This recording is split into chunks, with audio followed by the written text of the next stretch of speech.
Vous ne vous êtes pas trompé d'adresse, mesdames et messieurs. Bonsoir, il s'agit de votre magazine et émission Agora, qui, comme dans la Grèce antique, fait venir des sujets pour en parler de vive voix. Et ce soir, nous avons pour vous l'honorable Jean-Claude Mvwemba, qui est député national, à qui nous disons bonsoir. Bonsoir. Alors, la première question serait de savoir comment se porte le président Étienne Tshisekedi Wamulumba de l'UDPS. Mais comme vous le savez, le président Tshisekedi est en Europe juste pour un petit contact avec les médecins occidentaux. Comme vous le savez, il y a eu sur médicamentation ici, parce que nos scientifiques d'ici n'ont pas trop souvent l'habitude d'avoir des gens assez âgés mais en pleine activité, parce que vous pouvez regarder chez vous, quel est ce grand-père de chez vous, vos papas, vous qui ont 80 ans, 79 ans, qui continuent toujours à s'intéresser au peuple congolais. Il va comme son âge. Ce n'est pas qu'il peut faire une course rapide de 100 mètres en 25 secondes. Il peut le faire à 1 minute 10, c'est compréhensible. Il va assez bien. Mais seulement le vôtre, qui sont au niveau de l'espace Benelux, Belgique, Néerlande et Luxembourg, disent ne pas avoir accès à Tshisekedi Wamulumba. Pourquoi voulez-vous en faire un problème si c'est très bien, c'est clair qu'il est parti pour se reposer et peut-être poursuivre certains soins appropriés. Donc le problème, Étienne Tshisekedi Wamulumba n'a jamais refusé un rendez-vous à qui que ce soit. Mais qui est l'homme politique le plus visité au Congo? N'est-ce pas bien lui? Il commence son travail à 8 h du matin, il se repose à 13 h, il reprend à 15 h jusqu'à 22 h. Donc je crois que nos compatriotes de Benelux doivent se rassurer. D'ici là, je crois qu'il va recevoir les jeunes, les mamans, toute la communauté congolaise.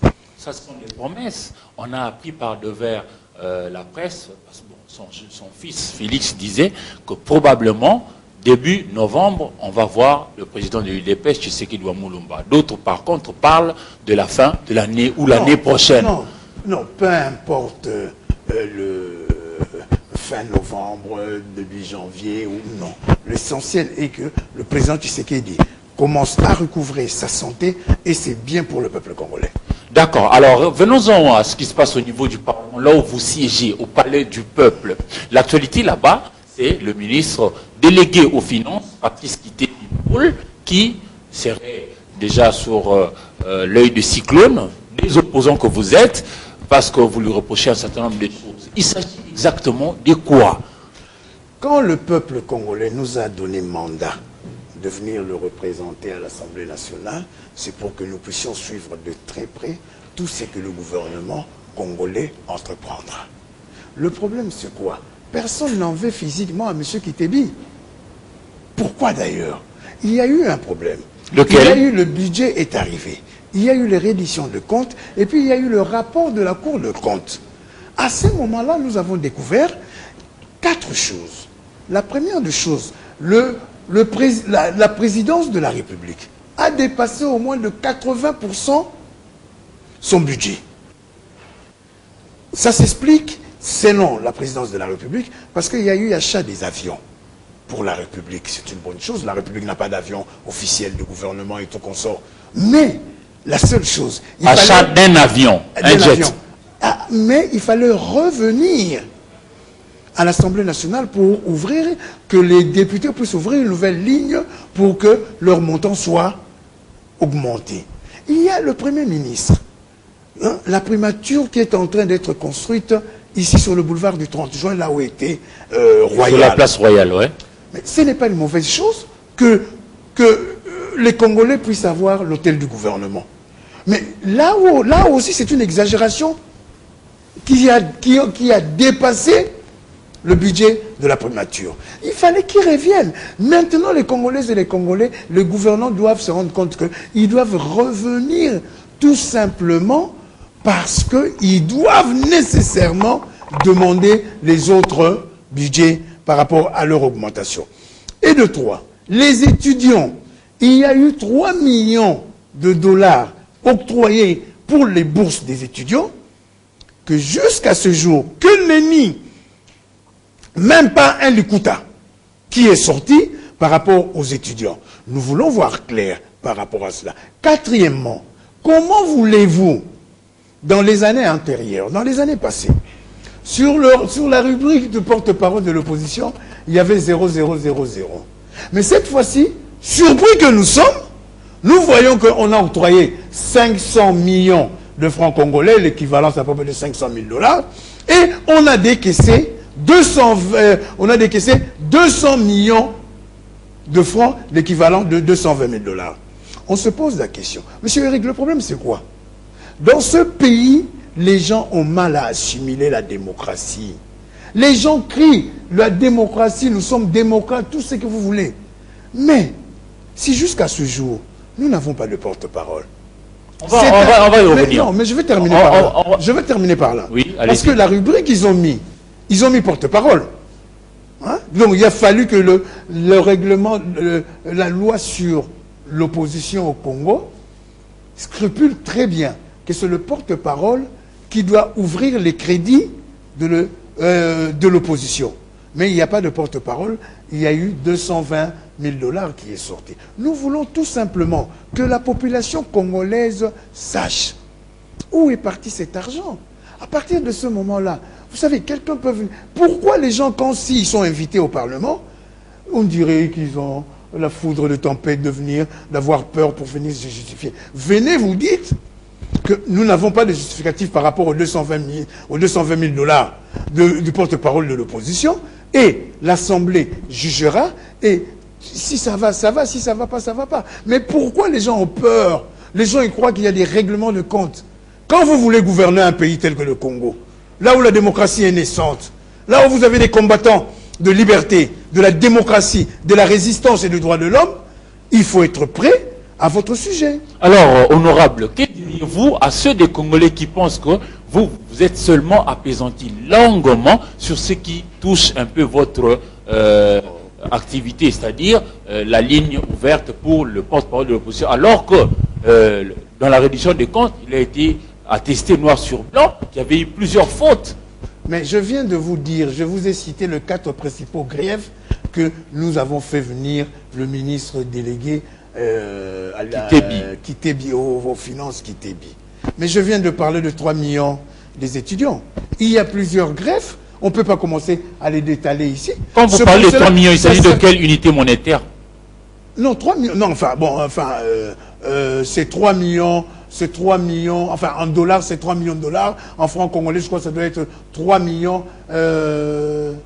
Oui, 3 millions. Enfin, 300 000. 3 millions. Mais c'est comme ça que, honorable député national Jean-Claude Mvouemba, je pose la question de savoir, il y a une certaine opinion qui pense que vous êtes trop apaisanti sur ce qui vous regarde directement, c'est-à-dire l'opposition. Mais vous n'avez pas fait trop du boucan autour, par exemple, de la problématique des étudiants, qui par ailleurs... Si.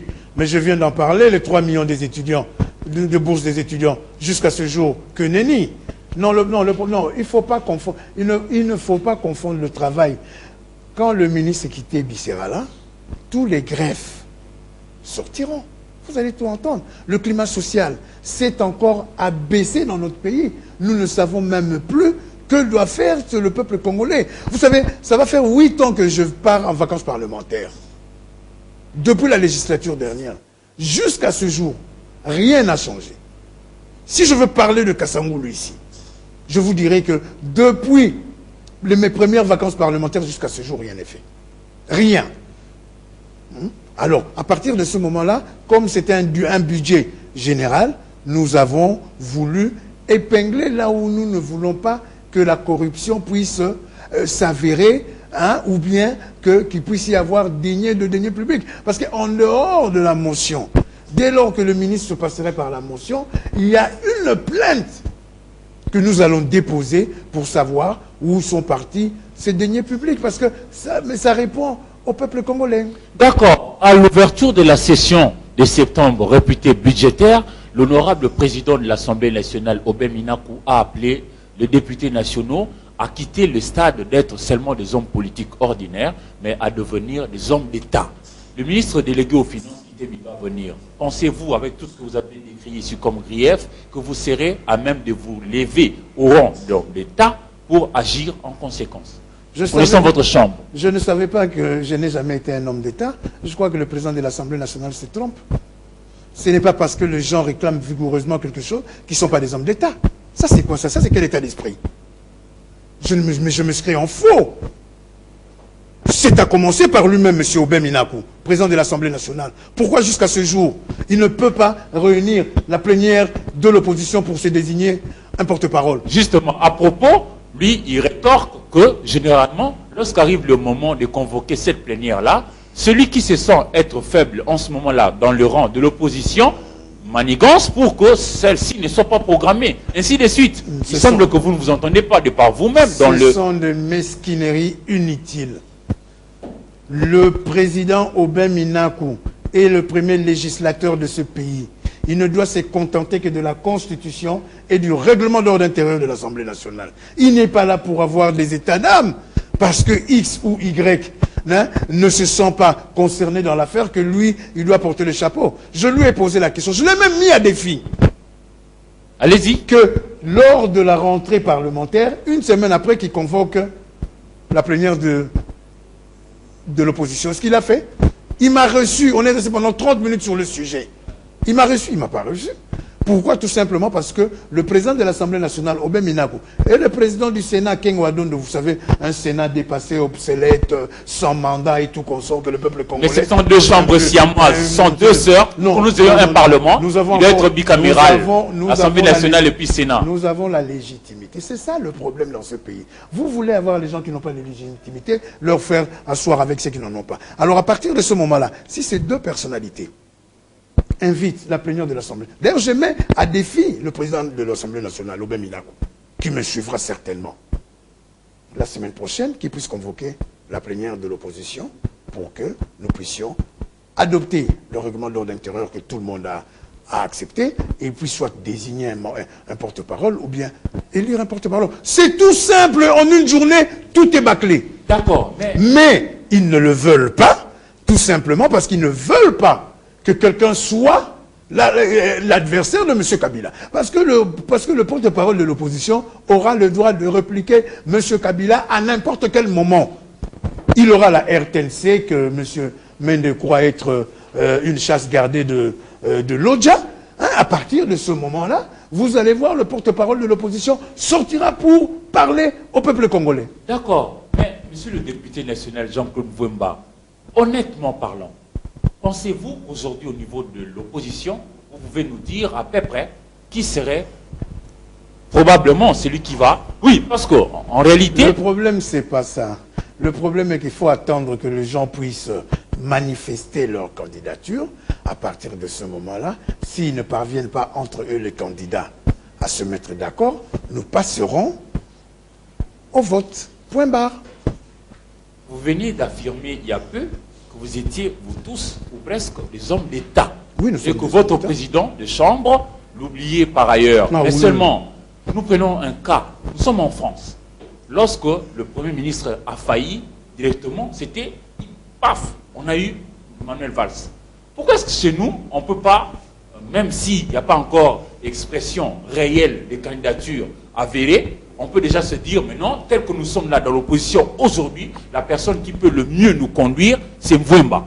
La personne qui peut le mieux nous conduire, c'est Badibanga. Etc. Il ne faut pas comparer ce qui n'est pas comparable. La France, c'est un pays de droits de l'homme. La France est un pays à l'écoute de son citoyen. Mais même en France, la langue politique est morte aujourd'hui. Hein. Chez nous-mêmes, si le citoyen exige, demande quelque chose, ça ne se fait pas. Je viens de vous dire, dès lors que nous allons adopter le règlement d'ordre intérieur de l'opposition, les candidatures vont avoir lieu, les gens peuvent se rencontrer, peuvent se décider que l'opposition plébisciter un, ou bien aller aux élections. C'est tout simple. On n'a pas besoin. Admettons que, bon, je cite un exemple. Hein, admettons que vous voulez X soit candidat et que lui-même ne le veuille pas. Pourquoi citer son nom? Il ne faut pas griller les gens. D'accord, honorable. Mais en ce qui concerne le changement du Premier ministre, comme vous venez de le dire par rapport à la France, vous savez, il y a une majorité mécanique ici. Ah, c'est vous qui l'a traité des mécaniques. À partir de ce moment-là... La population va juger les uns les autres, mais seulement... Rassurez-vous, monsieur Eric. Rassurez-vous. je prends en compte tout ce que je dis et je suis responsable. D'accord. Et en responsable, honorable, vous êtes resté plusieurs mois sans demander le débat attendu pour lever les options et permettre au Parlement de produire tous les instruments appropriés et faciliter la tâche à la CENI pour conduire les préparatifs des élections que nous attendons. Dès juillet déjà 2015, auront lieu les élections locales, municipales et urbaines. Déjà au mois de décembre ici, il y aura le début des candidatures, dépôt des candidatures. Mais la CENI attend. Mais vous rêvez ou quoi? Vous rêvez ou quoi? Prouvez-nous que nous rêvons. Mais non. Mais vous savez comment le problème de la CENI, ce n'est pas le problème du fonctionnement de la CENI, c'est le problème de M. Malou Malou, curé de son État. Le problème, c'est lui. Il a été imposé par M. Kabila, que la société civile n'en veut même pas. Nonobstant cela, M. Malou Malou, avant de faire quoi que ce soit, on doit sortir une loi électorale. Elle n'est pas là. Donc, il ne faut pas qu'on vous abuse. Laissez-moi terminer, s'il vous plaît. C'est très sérieux. Nous nous sommes dit qu'avec une loi, avec la loi électorale, qui doit d'ailleurs être avec consensus à l'Assemblée nationale. Les autres lois de la CENI, nous l'avons passées avec consensus. Nous ne voulons pas de forcing. Nous avons vu l'abbé Malou Malou qui nous amène un calendrier qui n'est pas global. Un calendrier, au lieu de commencer là où les élections se sont estompées, donc nous avons eu la présidentielle, nous avons eu les élections des députés nationaux, maintenant ça doit être les élections des députés provinciaux pour que les députés provinciaux puissent avoir leur chambre, l'Assemblée provinciale qui doit élire les sénateurs, élire le gouverneur et les vice-gouverneurs. C'est une option. Que nenni. Or, M. Malou Malou nous amène un calendrier pour les élections locales. Il faut créer 18 000. Il faut créer 18 000 bureaux de vote. Il faudrait que les groupements puissent être bien établis. Parce qu'il y a certains groupements qui sont à cheval. Hein? Il faudrait que les secteurs soient maintenant connus. Hein? Nonobstant cela, nous devons avoir, partout où il y aura bureau de vote, le tribunal de paix. Pour gérer éventuellement les contentieux électoraux. Mais seulement... Attendez, j'arrive. Oui. Mais au Congo, nous n'avons même pas 80% de tribunaux de paix qui peuvent s'occuper du contentieux. Ça ne relève pas de Malou Malou ou de la CENI. Ça relève du gouvernement qui gère l'État. Justement, nous ne pouvons pas. Mais quand nous disons qu'il n'y a pas de leadership dans ces pays, quand nous disons qu'il y a un gouvernement faible, quand nous disons que le gouvernement essaye à faire autre chose que ce qu'on attend d'eux, comme M. Kabila a été réélu par la CENI de Ngoï Moulumba et par la Cour suprême, il savait très bien que 5 ans après, il y aura des élections. Il savait très bien qu'il y a des élections qui vont suivre. Mais qu'est-ce que son gouvernement est en train de faire?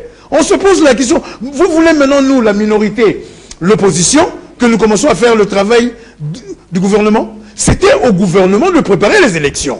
Or, qu'est-ce que nous voyons? Les élections ne sont pas préparées. D'ailleurs, je vous informe, à la dernière réunion de NDI avec les partis politiques, on commence à mettre même en cause les élections locales, parce qu'ils veulent que nous puissions aller au recensement, tout simplement. Pourquoi? Parce que nous avons quatre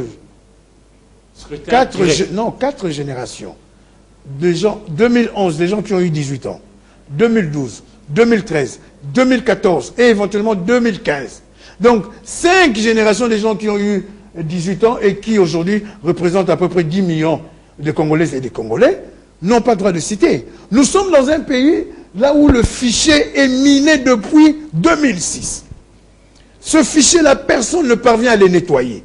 M. Malou Malou nous dit qu'il invite 2 techniciens qui viendront de l'Organisation internationale de la francophonie pour le faire. Oui, nous avons besoin d'une grande société. Et il y en a des tonnes. Hein, lançons même un appel d'offres, quoi que ce soit au Congo, on n'en a pas l'habitude, pour qu'une grande société puisse venir pour purger ce fichier qui est un fichier malsain. Hein? Comment voulez-vous, il y a des gens qui ont des cartes électorales, qui n'ont pas de bureau là où aller voter.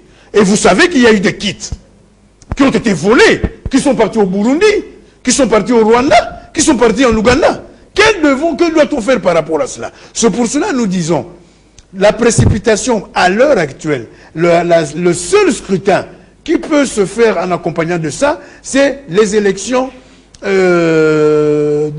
les élections des députés provinciaux. D'accord. Donc à partir de ce moment-là, nous pouvons aller. Ce n'est pas l'opposition qui a peur des élections. D'accord. Parce que vous le savez, Monsieur Eric, oui, allez-y. vous savez bien que dans ce pays, nous avons connu des bureaux de vote là où il y a eu 180%. Nous avons des bureaux là où il y a eu 100%. Il n'y a pas eu de blessés, il n'y a pas eu de morts, il n'y a pas eu de gens qui étaient hospitalisés. Donc il n'y a même pas de gens qui se lèvent et disent « N'a voté la ngati ». Tous sont allés voter. Alors on se pose des questions. Ces gens de tricherie, nous n'en voulons plus à l'avenir. C'est pour cela nous disons, tout ce qui est la loi électorale doit passer par consensus et que M. Malou Malou puisse nous envoyer un calendrier global. D'accord,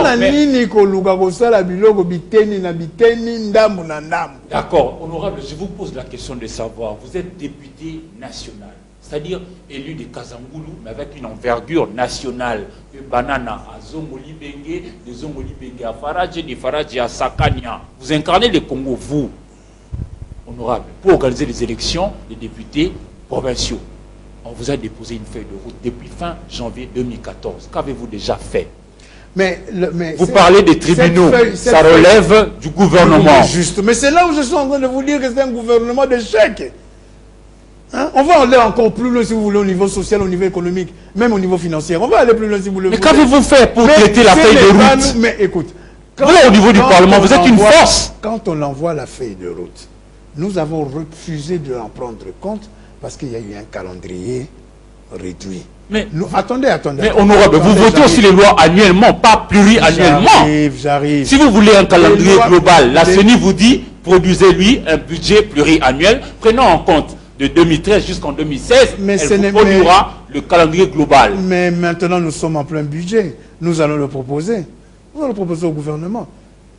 Ça sera pluriannuel ou ça sera seulement pour l'année 2015? Que je sache, le projet qui vous a été soumis pour examen est de 2015. Nous ne voulons pas le projet. 9 milliards de dollars américains. Encore faut-il le réaliser. Le projet qu'on nous a proposé par la CENI ne comportait que les élections locales. Je ne cesse de vous le dire. Et ils veulent, et Malou Malou voulait même violer la Constitution comme il sait le faire, en voulant nous imposer que les élections des députés provinciaux deviennent à scrutin indirect. C'est pour cela... Attendez. Honorable, il vous a fait des propositions. Ce ne sont pas des propositions tranchées. Attendez. Mais à vous de lever les options. Vous avez mis du temps. Monsieur Malou Malou, nous ne mettons pas du temps. Nous sommes minoritaires, l'opposition. Quand nous refusons quelque chose, nous le refusons de bonne foi par rapport à l'intérêt des Congolais et des Congolais. Comme M. Malou Malou, nous lui exigeons. Et puis, l'affaire de l'élection, ce n'est pas l'affaire de M. Malou Malou. C'est une affaire entre la CENI et les partis politiques.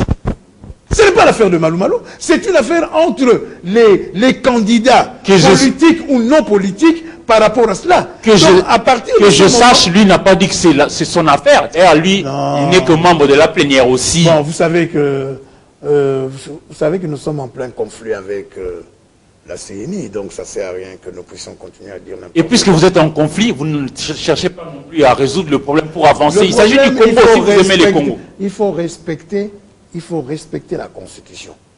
Point barre. Dès lors que la Constitution est respectée, il n'y a aucun problème.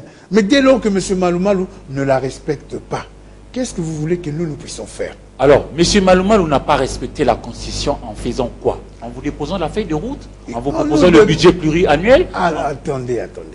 La feuille de route de M. Malou Malou ne consiste que par rapport aux élections locales. Je vous dis que c'est impossible de le faire. Mais lui vous dit, lui, la CENI, je prends la CENI en globalité parce que bon, c'est lui qui représente la CENI devant les tiers. Il dit, si vous voulez avoir un calendrier global, il faut me rassurer que vous me donnerez le budget afférent. Comme ça, je vous le produis. Mais attendez. Parce que la feuille de route a proposé quand même... La priorité du gouvernement, c'est de préparer les élections. À partir de ce moment, c'est au gouvernement M. Malou est en contact permanent avec M. Kabila, avec M. Matata. Et tout ça vous engage? Non, arrêtez. Hein? Alors, à partir de ce moment-là, quel est le projet que la CENI a envoyé au gouvernement pour que le gouvernement puisse prendre acte et de le présenter à son budget 2015? Non, c'est ce que nous attendons. Honorable, que je sache, la CENI vous déposant la feuille de route qui reprend toutes les élections. S'il vous plaît, honorable. C'est cette feuille de route que nous avons balayée. Mais non, comment ça balayer votre boulot à vous? Vous siégez là-bas en notre nom, 73 millions de Congolais. Oui. Vous êtes à 500 en bas et puis 108 en haut, oui, chez le président Kengo. Oui. Vous siégez là-bas pour lever les options, permettre, parce que la loi, s'il vous plaît, la loi qui crée la CENI, en son article 22, dit qu'une fois ces gens-là sont au niveau de la CENI, ils deviennent indépendants. Ils n'appartiennent plus à leur camp qui les a délégués. Vous ne pouvez pas dire ça, parce que vous savez bien que la CENI est inféodée politiquement. En ce qui concerne la feuille de route. Ce n'est pas à moi de faire un tel jugement, c'est la population de juger. Moi je le fais et je le fais avec de preuves. Ok? Donc à partir de ce moment, moi je vous dis tout simplement ceci. La feuille de route que M. Malou a envoyée au Parlement a été balayée tout simplement parce que M. Malou n'a pas traversé la vérité. La vérité, c'était laquelle? La vérité, c'est quoi? C'est quand M. Malou envoie une feuille de route, ça doit être pour un calendrier global. Et non un calendrier maximilien par rapport aux élections locales. Vous voulez dire minimiser? Alors, moi je ne voudrais pas m'éterniser à ce sujet-là. Je voudrais qu'on change pour qu'on avance aussi. Mais alors, j'ai dit ce que j'avais à dire. D'accord, honorable. Mais si je vous comprends très bien, nous sommes dans un blocage. Et le blocage nécessite des déblocages. Que faisons-nous maintenant? Parce que les Congolais, tous, nous allons exiger qu'il y ait des élections. Chemin faisant. Oui. Pour qu'en 2016, oui, éventuellement, il y ait aussi, comme la loi le dit, des élections. Vous, au Parlement, quoi? N'ayez pas peur, monsieur Eric. Oui. La Constitution dit que 3 mois avant le 27 novembre, il doit y avoir des élections présidentielles. Ça, c'est la Constitution. Donc, il faudrait même pas vouloir dire... Non, je vous dis tout simplement ceci. Je venais de vous le dire. Dès lors qu'il y a eu le premier gouvernement de M. Kabila, quand il a été élu par la CENI et la Cour suprême, il devait directement commencer à préparer les élections suivantes. M. Mulunda, le pasteur Mulunda, Daniel Mulunda avait déjà lancé pour que nous puissions directement aller aux élections provinciales. Ça a été comme ça. M. Malou arrive, il dit, lui, il reprend là où il s'est arrêté, en 2006. Donc c'est de ça que je suis en train de vous expliquer. Ça ne sert à rien de se tournoyer. À l'heure actuelle, les élections les plus faciles à faire, ce sont les élections provinciales. À partir de ce moment-là, nous arriverons au local. Parce que je viens de vous expliquer, techniquement, c'est impossible. Alors, nous attendons, avec le budget, à la commission ECOFIN, nous allons voir qu'est-ce que nous pouvons octroyer à la CENI, tout simplement, pour que nous puissions avoir un calendrier global. Alors, vous pensez que tel que les choses se déroulent là, nous serons à l'heure et puis au point, c'est-à-dire tenir le délai? Nous devons être à point. Nous devons tenir le délai parce que les députés nationaux, la présidence de la République doit être renouvelée à temps bien précis. Alors, honorable, on attend plusieurs lois. Que je sache, les prérogatives d'apporter de projets ou de propositions, soit ça vient du gouvernement, oui, de projets, oui, soit ça vient de vous, des élus parlementaires, oui, de propositions. Oui. Nous attendons, par exemple, la loi qui devrait fixer les limites des différentes provinces de la République démocratique du Congo, qui, dans la Constitution, sont à 25, plus la capitale Kinshasa. Je l'ai toujours réclamé. Puisque, jusqu'aujourd'hui, ce n'est toujours pas encore fait. Qu'avez-vous fait, vous, au niveau de l'opposition? Il ne faut pas dire nous, au niveau de l'opposition. Je suis en face de l'opposant. On le déclame tout le temps, Eric. hein, vous êtes un spécialiste du Parlement congolais, donc vous savez tout ce que nous disons nuit et jour. Le problème, c'est pas l'opposition. L'opposition peut exiger tout ce qu'il veut, mais la majorité mécanique, si elle refuse, elle refuse. Le problème, c'est quoi? Il faudrait savoir que M. Kabila a déjà dit qu'il n'y avait pas le moyen pour passer à 26 provinces. Vous le savez. Or, à quelle occasion? Moi, je n'en ai pas eu vent, en tout cas. Maintenant que tout le monde est d'accord pour que nous puissions aller à 26 provinces, et que d'ailleurs, je crois que d'ici la fin du mois d'octobre ou début novembre, nous allons maintenant sortir la loi sur la décentralisation. Et cette loi-là va délimiter les provinces, parce qu'il y a d'autres provinces qui sont en conflit. Comme moi, dans mon territoire de Kassangoulou, je suis en conflit avec la ville de Kinshasa. Tout simplement parce que Kinshasa m'a pris tout un secteur de Pumbu, hein, en commençant par Mingadi jusqu'à Mongafula. Donc à partir de ce moment-là, nous devons nous rencontrer pour voir comment tout cela s'est passé lors d'un décret du professeur Vundoawe, à l'époque ministre de l'Intérieur, en 1982. Hein. Il y a aussi d'autres côtés vers Maluku et vers Ntsili. Donc dans d'autres provinces aussi, il y en a. Donc c'est pour cela que nous disons tout simplement qu'il était grand temps pour que nous puissions aller à cela. Je vous ai dit tout à l'heure, dans ce pays, on ne fait que violer les lois. Je vous avais dit, je crois... Mais vous faites quoi pour punir ceux-là qui le violent? Nous ne pouvons pas punir parce que nous sommes minoritaires. À chaque fois qu'il y a des lois comme ça qui passent, vous le savez, qui sont pour et qui sont contre. Mais seulement, alors, honorable, à ce sujet, pardon, excusez-moi, honorable, à ce sujet, vous dites qu'il y a une majorité qualifiée par vous de mécanique. Mais moi, je crois en une chose. C'est-à-dire, lorsque vous avez la vérité en vous et que vous savez aussi l'exprimer, vous êtes dans quelle planète? Vous êtes dans quelle planète? S'il vous plaît, vous pouvez aussi arriver à convaincre ceux-là qui sont dans une forme... Vous êtes dans quelle planète? Mais les 13 parlementaires, ça fait partie de notre histoire. Ils ont fait bouleverser les choses au Parlement. Ils étaient aussi minoritaires sur la planète Terre. Je vous pose la question. Je suis sur la planète Terre et sur cette planète-là, les 13 parlementaires dans ce même pays ont fait bouleverser les choses. Les contextes ne sont plus le même. Alors, vous avouez faible, hein, pour convaincre ceux-là qui sont dans une sorte d'automaticité. Non, il ne faudrait pas dire cela pour essayer de le dire, dès lors qu'il y a ce qu'on appelle des options politiques, la majorité présidentielle la prend et que tout le monde est au courant de ça. Il ne faut pas dire n'importe quoi. Vous avez vu à un moment Olivier Kamitatou, Bahati Lukwebo, Ndundu, et puis peut-être que j'ai oublié un ou deux, ont voulu essayer d'ouvrir une réflexion à la majorité. Vous avez entendu ce qui s'est passé. Il n'y a même pas quelques semaines ici à Mangakiti ou bien...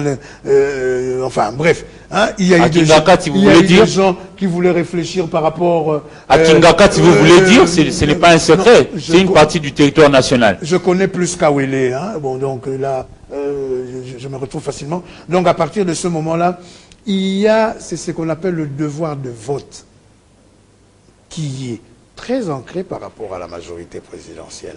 Donc il ne faudrait pas dire que quand nous arrivons, hein, la plupart, d'ailleurs ils le disent, tout ce qui viendra de l'opposition ne peut pas passer.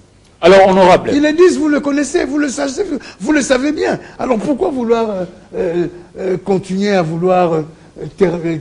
continuer un débat qui ne sert à rien? Vous le savez très bien. Combien de fois nous sommes passés à la tribune de l'Assemblée nationale? Combien de fois nous avons même proposé des propositions de loi? Là, maintenant, à l'heure actuelle, vous savez qu'il y a un problème sérieux. Lequel? Le problème de la proposition de loi de Sessanga sur la CNI. Qu'on veut s'aborder par rapport aux propositions de la loi gouvernementale dès lors que 2 mois après qu'un député puisse déposer sa proposition de loi, si le gouvernement ne mettent aucune objection ou bien n'en donne pas une autre, la proposition du parlementaire devrait être alignée prioritairement. Alors, c'est pas aligné. Donc, mais c'est là où je suis en train de vous dire, il ne faudrait pas dire que l'opposition ne ferait non. L'opposition fait un travail, qui est un travail d'ailleurs, n'eût été l'opposition, que ce soit les motions d'information, des défiances et tout ça, on ne l'aura pas. Ah, mais honorable, nous sommes tous au Congo, non? Dans vos rangs de l'opposition, il y en a ceux qui ont été aussi accusés de monnayer leurs motions. Non. Je ne voudrais vraiment pas faire des procès d'intention, mais vous êtes aussi Congolais. Au nom de la patrie, dites-nous la vérité. Pensez-vous que chez vous, il n'y a que de saints, chez les autres, il n'y a que de diables? Monsieur Eric, quand vous tenez de propos pareils, vous devez avoir des preuves. Moi, je vous le dis toujours, je dis à tous les journalistes, si vous avez des soupçons sur Jean-Claude Wemba, dites-le officiellement, ouvertement. Quand vous parlez de motion monnaieable, c'est quoi ça? Donc, dès lors qu'il y a une motion de défiance contre M. Kitebi avec le preuve de A jusqu'à Z, c'est monnaieable. Soyons sérieux. Soyons sérieux. Il ne faudrait pas... Ça, je parle de ça en tant que député. Et les 500 députés qui sont à moi, j'espère et je crois qu'ils réfléchissent comme moi. Quand il y a une motion, que ce soit des formations incidentielles ou des défiances, c'est pour le bien du peuple congolais. Ce n'est pas pour nuire au peuple congolais. D'accord. Sinon, mais sinon, ça n'aurait même pas la peine. D'ailleurs, si vous regardez, ce n'est que sur cette législature qu'il y a pratiquement plus de mentions, que ce soit des formations incidentielles, parce que c'est M. Aubin Minago qui décide quelle motion passer.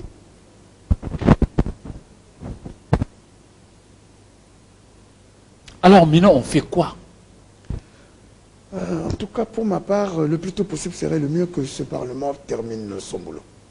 C'est-à-dire, terminer le boulot, c'est-à-dire? Donc 2016, et qu'il puisse y avoir les autres élections. Parce que sinon, ça risquerait, enfin, ça devient de la routine. D'accord, alors quel est le filon pour y arriver? Parce qu'entre-temps, on devra tenir compte des exigences. Il y a le délai qu'on doit respecter, c'est constitutionnel, et la population ne va pas vous pardonner, ni non plus pardonner ceux qui gèrent au quotidien, c'est-à-dire le gouvernement, qui ne n'avoir pas honoré leurs engagements. Le gouvernement, c'est un gouvernement de pouvoir. Le gouvernement qui est censé diriger ce pays savait très bien qu'il faut préparer des élections et savait très bien qu'il faudrait allouer une certaine somme pour que les élections puissent avoir lieu dans ce pays. Donc à partir de ce moment-là, le peuple ne va pas pardonner qui Wemba. Wemba parle, Wemba dit ce qu'il a à dire, Wemba fait son travail que le peuple congolais l'a envoyé là-bas. Mais si le gouvernement ne parvient même pas à octroyer un montant assez efficace pour que toutes les élections puissent avoir lieu jusqu'en 2016. C'est pas Wemba, ça c'est le gouvernement. Ça serait la part du gouvernement. Mais aussi, le Parlement a aussi sa part. Mais c'est la production législative pour sous-tendre le cadre juridique. En ce qui concerne les productions législatives, on doit le reconnaître, le Parlement est en train de produire beaucoup de lois. Mais moi je vous dis tout simplement, les lois essentielles, les lois pour la survie de la démocratie, a une faille, la lenteur. Vous venez de me dire par rapport à la feuille de route. Mais pour moi, on aurait déjà pu la régler depuis longtemps, en renvoyant à M. Malou qui nous envoie un programme complet des élections.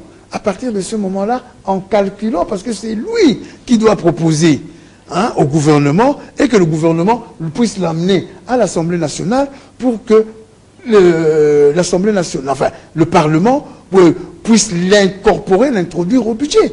D'accord. C'est tout. Alors, honorable, j'en viens à une question. Vous êtes trop attardé sur le calendrier global. C'est une bonne chose. Mais pensez-vous aujourd'hui que la communauté internationale est de bonne foi de pouvoir accompagner la République démocratique du Congo pour l'organisation? À ce que je sache, il n'y a pas longtemps, sur les antennes des télévisions du Congo ainsi que sur les médias étrangers, le Premier ministre Matata avait dit que à l'heure actuelle, le Congo pouvait s'assumer seul, sans même l'aide de la communauté internationale. Dès lors que M. Matata l'a dit, pour moi, je sais que le Congo doit avoir le moyen pour organiser ses élections. Et puis, nonobstant cela, les ressources, nous les avons, mais ce n'est pas entre nos mains. Quand les gens veulent dire la croissance et tout, il y a 85% des Congolaises et des Congolais qui sont chômeurs. Il n'y a pas la productivité. Nous sommes dans un pays là où les gens ne travaillent pas. Comment voulez-vous... Mais sanctionner ceux-là qui gèrent mal ou qui trompent la population, ils méritent sanction. Combien de ministres sont passés chez nous et qui n'ont pas été sanctionnés parce que la majorité disent que tant que c'est l'opposition qui voulait prendre la tête d'un ministre, ils ne l'auront pas. Non, il ne faudrait pas non plus commencer à parler comme quelqu'un qui n'assiste pas au débat de l'Assemblée nationale.